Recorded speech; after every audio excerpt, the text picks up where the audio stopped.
오늘은 솔로몬의 지혜를 보여준 명재판, 솔로몬의 지혜를 보여준 명재판이라는 제목으로 말씀을 참고합니다. 솔로몬이 나라를 잘 다스리고 싶어서 하나님 앞에 일천번제를 드리면서 지혜를 주십시오 이렇게 간구했는데 하나님이 들으시고 너무 기뻐하셔서 지혜만이 아니라 장수와 부귀 영화까지도 주셨다 그랬습니다. 그리고 이제 그에게 주신 지혜가 실제로 어느 정도인지 좋은 한 예를 여기에 소개하고 있어요. 그것은 이제 오늘날 같으면 너무 간단한 문제예요. 유전자 검사만 하면 뭐 그거는 바로 입증되니까 뭐 이런 건 지혜라고 생각할 필요가 없는데 그 시대에는 이것이 놀라운 지혜예요. 두 여자가 같은 날 같은 집에서 아들을 낳았다는 거예요. 그런데 며칠 후에 한쪽 아들이 죽었어요. 그랬더니 살짝 바꿔버렸어요. 그래서 소송이 걸린 건데 그 시대에 정말 어떤 증거가 없어요. 그 집에 다른 증인들도 없고 두 여자만이 서로를 알아요. 그러니까 분명히 한쪽은 거짓말쟁이고 한쪽은 이제 참된 말을 하는 사람인데 그걸 어떻게 가려내느냐 그거예요. 그래서 오늘 본문의 내용을 이제 알고 우리가 보면 너무 쉬운 일인데 그럼 그게 뭐 지혜일까 이런 생각이 들지만 사람 사는 일은 모를 때까지는 아주 어려운 일이에요. 풀린 다음에는 그게 쉽게 그렇지 하고 인정할 수가 있어요. 근데 증인도 없고 증거도 없고 이렇게 양쪽 입장은 180도로 다르고 할 때는 이제 한쪽의 거짓말을 찾아내서 올바른 사람에게 승소를 시켜줘야 되는데 이게 쉬운 게 아니다 그 말이에요. 그래서 지식을 가지고 이제 지금은 해결할 수 있지만 그것이 안 되는 시대에는 지혜로 해결해야 된다는 거예요. 지혜. 지식은 겉으로도 다 드러나는 거지만 지혜는 속에 있는 걸 드러내는 것이 지혜예요. 그래서 결국 그 속에 있는 걸 드러내게 하는 이러한 방법을 솔로몬이 사용했기 때문에 그 지혜의 아주 탁월함을 이제 성경에서 보여주고 있어요. 이 지혜는 오늘도 필요해요. 오늘도 숨어 있는 것을 우리가 찾아내서 그걸 올바르게 가는 거 그것이 지혜다 그 말이에요. 그래서 이제 여기에서 세 가지 교훈이 있어요. 첫째는 16절부터 27절까지 보면 모성애의 심리를 이용한 지혜다 하는 겁니다. 솔로몬이 처음에 고민이 됐을 거예요. 이거 뭐 어떻게 이거를 밝혀내나 했는데 하나님이 지혜를 딱 주셨다는 거예요. 그랬더니 저 여인들의 마음 속에 있는 것을 알아내면 되겠다. 그럼 어떻게 알아낼 거냐? 지금 아기를 가지고 싸우는 걸 보니까 이게 모성애 때문이구나. 바로 그 핵심을 짚은 거예요. 그래서 모성애를 테스트해보면 나오겠다 라고 생각했다 그 말이에요. 그래서 솔로몬이 너희 둘이 다 살아있는 애를 자기 애라고 하니까 방법은 없지 않냐, 나눠주는 수밖에 없지 않냐, 칼 가지고 아기를 반쪽씩 쪼개서 나눠줘라 그런 거예요. 그러니까 진짜 엄마가 막 갑자기 큰 충격을 받았잖아요. 그래서 차라리 내 아기를 저 여자에게 줄지언정 죽이면 안 됩니다. 이게 진짜일 수밖에 없는 거예요. 근데 가짜는 그렇게라도 해서 뭐 내가 못 갖는다면 둘 다 못 갖는 게 낫다 이렇게 나온단 말이에요. 그러면 세상에 그 아들이 진짜라면 어찌 그 아들을 죽인다는데 그걸 좋다고 할 수가 있겠어요? 절대로 모성애는 그렇지 않잖아요. 그래서 쫙 분별이 된 거예요. 솔로몬이 누가 진짜 어미인지 알겠다. 그래서 판결을 해줬다 그 말이에요. 그러니까 이게 알고 보면은 간단한 건데 지혜는 모르는 상황에서는 도저히 풀 수가 없는 꽉 막혀 있는 상태인 거예요. 그런데 하나님이 지혜를 주시니까 그렇게 모성애를 이용해서 바로 드러나도록 이렇게 해주셨기 때문에 지혜라는 것은 보이지 않는 것을 알게 되는 것이다.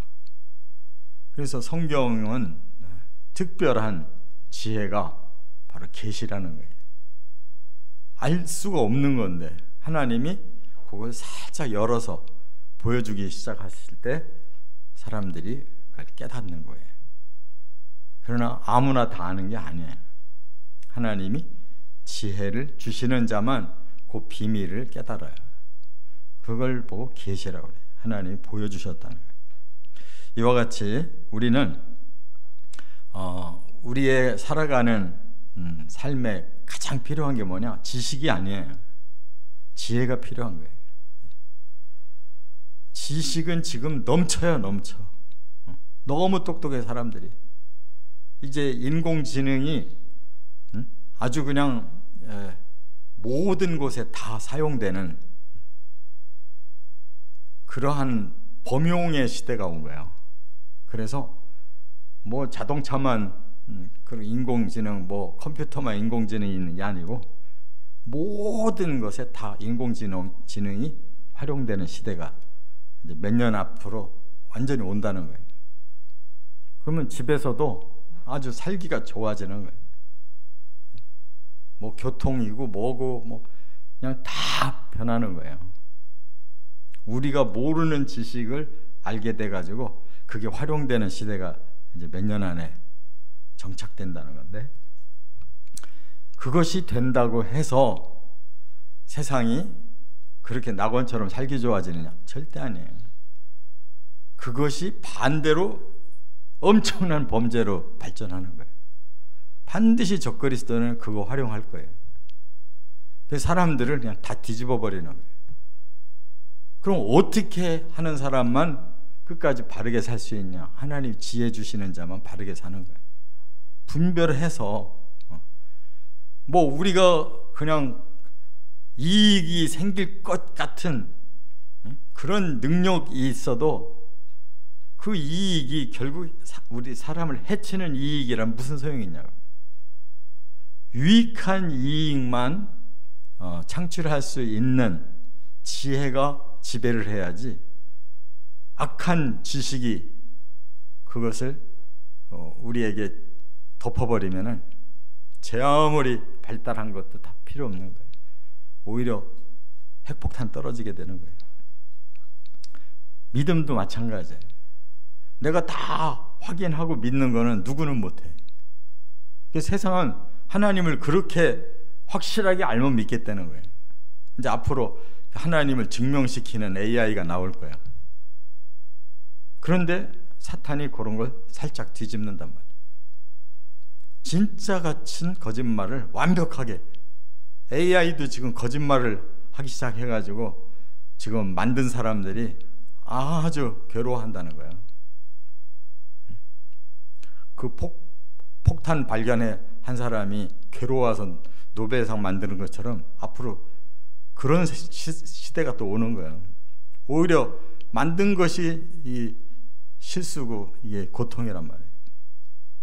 믿음은 지식으로 아는 게 아니에요. 지혜로 믿음을 아는 거예요. 지혜를 주시면 믿음이 생겨서 믿음으로 보는 거예요. 보고 거기에 가는 그 사람만 구원이 오는 거예요. 두 번째, 28절 상반절에 보면 이스라엘을 통치하는 힘이 되었다 그랬어요. 자, 솔로몬이 왜 하나님께 지혜를 구했냐면, 나라를 이제 맡았는데 경험도 없고 자기 혼자서 나라를 잘 통치할 그런 가능성이 없는 거잖아요. 그래서 하나님께 매달려서 일천번제 드리고 소원이 뭐냐 그러니까 지혜입니다. 나라를 잘 다스릴 수 있는 분별력, 지혜가 필요합니다. 그래서 하나님이 주신 거잖아요. 그러니까 그 결과 이제 사람들이 솔로몬 앞에서 굽혀 들어오는 거예요. 여기 28절 상반절에 온 이스라엘이 왕이 심리하여 판결함을 듣고 왕을 두려워하였으니, 도무지 모르겠는 일을 간단하게 보이지 않는 지혜로 해결해 버리잖아요. 그러니까 사람들이 그 솔로몬의 능력을 보고 이제 굽히고 그 통치력 앞에 순종하기 시작하는 거예요. 그렇잖아요. 근데 이런 가짜들이 또 있잖아요. 거짓말로 무속인들 보면 뭐 다 아는 것처럼 얘기하는데, 가짜 무속인들 보면은 다 지들이 정보를 뒤에서 캐내가지고 그거 가지고 아는 척하고 속여먹잖아요. 그러니까 이런 거짓 지식, 거짓 지혜, 이런 거는 아무 위력이 없어요. 잠깐 속이는 거지. 그러니까 이 권력 잡으려고 하는 사람들이 그 방법을 쓰니까 오래 못 가는 거예요. 조금 있으면 또 뒤집어지고, 조금 있으면 또 뒤집어지는 거예요. 가짜 가지고 그거를 사용하려니까 통치가 제대로 안 된단 말이에요. 자기가 자기 법에 걸려. 법 만들어 놓고 좀 있으면 자기가 거기에 걸려드는 거예요. 맨날 그래, 그 짓 하는 거예요, 사람들이.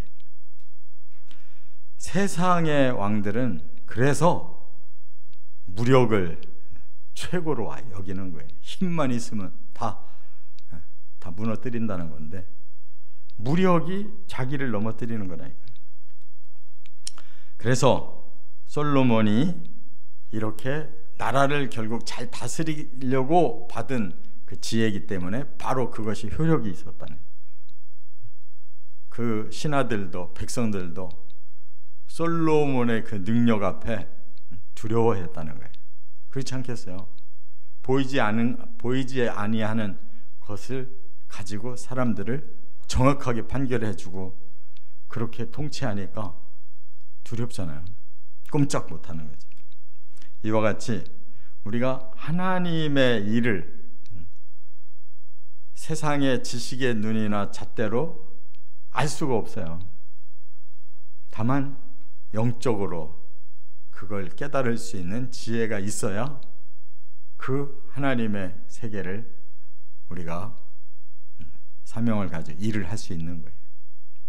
그렇지 않으면 이 지혜는 가짜들이 다 가지고 그거 가지고 헛된 짓 벌리는 거예요.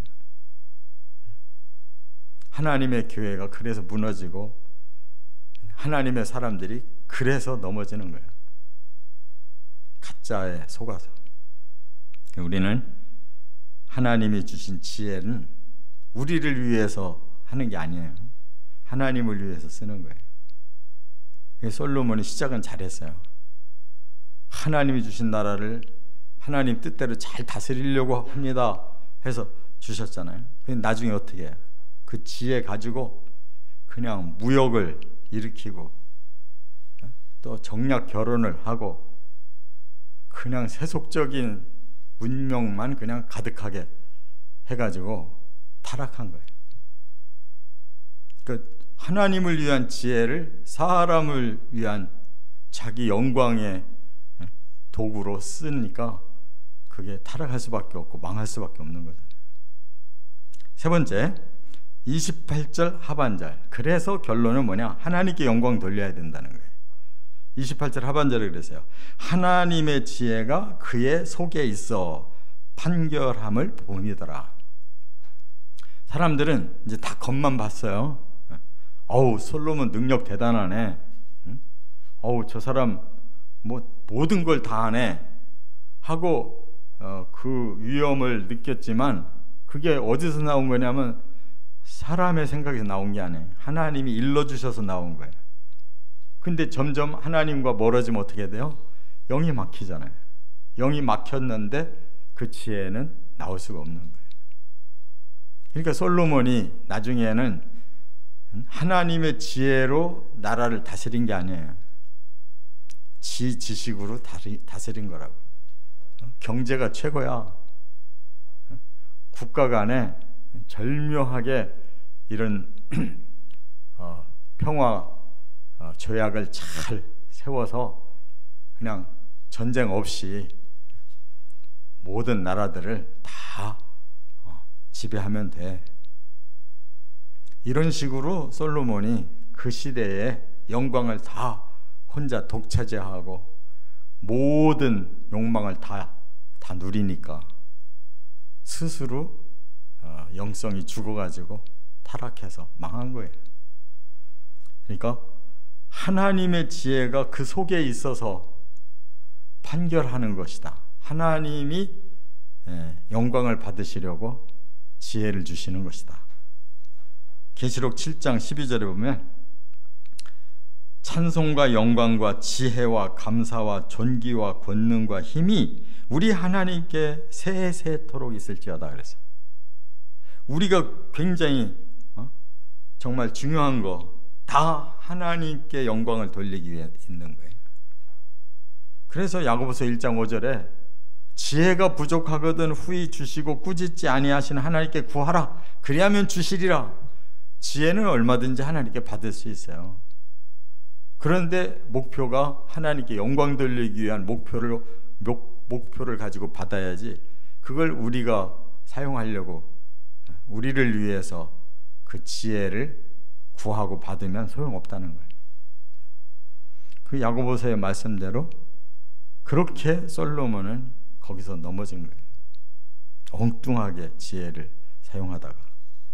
이처럼 하나님이 정말 주시고자 하시는 지혜, 사람이 겉으로 알 수 없는 하나님만이 아시는 지혜를 가지고 하나님은 이끌어 가시고 우리가 그것을 사명으로 감당할 때 지혜가 복이 되는 것이라는 걸 꼭 깨닫고 살아가시기를 주의 이름으로 축원합니다.